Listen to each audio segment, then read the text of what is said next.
اسلام میں ہمارے دین میں شکر کی کیا اہمیت اور حقیقت ہے، یہ بتا دیجیے۔ بسم اللہ الرحمن الرحیم۔ اسلام میں شکر کی اہمیت اس سے بڑھ کر کیا ہوگی کہ اس کا اپوزٹ کفر ہے۔ اللہ تعالیٰ نے اس کو اتنی اہمیت دی ہے کہ جو اس کا شکر ادا کرتا ہے، تعریف کرتا ہے، قدردانی کرتا ہے، وہ اسے اس قدر محبوب ہے کہ جو نہیں کرتا اسے وہ شکر کا انکاری، قدردانی نہ کرنے والا بلکہ کفر کی حد تک لے جاتا ہے۔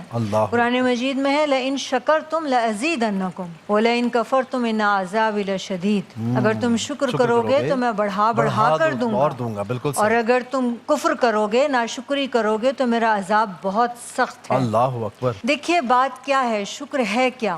اللہ تعالیٰ نے آپ کو بہت نعمتیں عطا کی ہوتی ہیں، مگر انسان کی عام طور سے، سب کی نہیں، فطرت ہے کہ وہ ہر نعمت کو فار گرانٹیڈ لیتا ہے۔ بالکل صحیح۔ سمجھتا ہے کہ اس کا حق ہے۔ بالکل صحیح۔ سانس لینے سے لے کر کے ہر دنیاوی نعمت تک وہ سمجھتا ہے کہ یہ تو اس کا حق تھا، یہ کوئی بڑی بات نہیں ہے کہ اس کو مل گئی۔ ہاں اگر کہیں کمی آ جاتی ہے تو پھر وہ واویل مچاتا ہے، پھر وہ تڑپنے لگتا ہے کہ مجھی کو کیوں نہ ملی۔ بالکل ایسا ہے، بالکل۔ اس فطرت سے بچنے کو شکر کہتے ہیں۔ صحیح۔ یعنی اللہ تعالیٰ نے آپ کو کم دیا ہے یا زیادہ دیا ہے، آپ اسے اپنا حق نہ سمجھیں بلکہ اس کی عطا اور اس کی نعمت سمجھتے ہوئے اس کا شکر ادا کریں۔ اور اس کے بھی 3 طریقے ہیں۔ ایک تو یہ ہے کہ آپ زبان سے کہتے ہیں الحمدللہ، اللہ تیرا شکر ہے۔ اس کی بھی اس قدر اہمیت ہے کہ ایک مرتبہ ایک شخص نے کہا یا ربی لک الحمد کما ینبغی لجلال وجہک وعظیم سلطانک۔ اے اللہ تیرا شکر، اور اتنا شکر جتنا کہ تیرے جلال کو، تیری عظمت کو اور تیرے مکھڑے کو چاہیے۔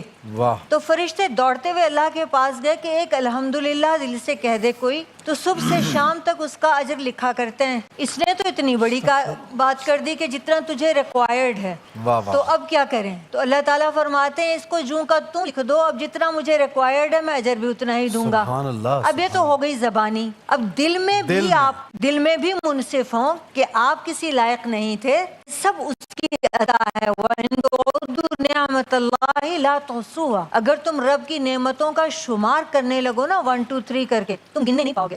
یہ بات دل میں پتا ہو کہ میں بحیثیت انسان نہایت بے بس اور محتاج ہوں اس ہستی کا۔ بے شک۔ اور تیسرا جو سب سے اہم ہے وہ یہ ہے کہ ہر وہ نعمت جو رب نے آپ کو عطا کی ہے، اس کا عملی شکر یہ ہے کہ آپ اس نعمت کو دوسروں میں بانٹیں۔ اب وہ علم ہے، وہ مال ہے، آپ صحت مند ہیں تو بیمار کی تیمارداری کریں۔ آپ اپنے ہر عمل میں جب اس کے محروم بندوں کو شامل رکھیں گے تو وہ اس نعمت کا شکر ہوگا۔ ٹھیک ہو گیا، بہت خوبصورت انداز میں آپ نے بتایا۔